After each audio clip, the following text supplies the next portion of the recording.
بيكم في فيديو جديد من فيديوهاتنا. فيديو النهارده هنتكلم عن حاجه اسمها البريفكس. الكلام ده طيب هو يعني ايه بريفكس اصلا؟ البريفكس دي هي البادئه. الكلام ده يعني هنبتدي بيها الكلمه. طب هو احنا ليه هنستخدم حاجه اسمها بريفكس اصلا؟ طيب بنستخدم البريفكس عشان نقدر نغير المعنى بتاع الكلمه خالص. مثلا انا عايزه اعكس الكلمه، عندي مثلا حد طيب kind، طب انا عايزه اعكسه وعايزه اغير حال الكلمه دي خالص. انا ممكن استخدم البريفكس، والبريفكس انواع كتير من البريفكس: an، des، ان، am. اوكي، فالبريفكس كتير جدا. طيب تعالى بالراحه كده نشوف ايه البريفكس وهنعمل بيها ايه. طيب البريفكس هنقلب حال الجمله، هي بادئه حاجه بنبتدي بيها الكلمه بس بتغيرها بتوديها في حته تانية. طيب ازاي؟ عندي مثلا حد kind طيوب، طب انا عايزه اقول لا ده مش طيب، فاقول ايه؟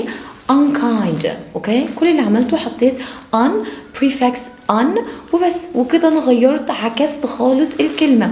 kind unkind، fat unfit، able unable، wise unwise، comfortable uncomfortable، tidy untidy، clean unclean، closed unclosed، clear unclear، happy unhappy، lock unlock، pack unpack.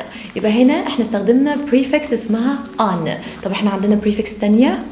عندنا prefix تانية اسمها des. نقدر نستخدم prefix des دي لو عايزين برضو نشقلب حال الكلمة. ازاي؟ appear disappear، approve disapprove، loyal disloyal، trust distrust. وبكده نكون قدرنا نستخدم البريفكس des. عندي بريفكس تانية اسمها ان.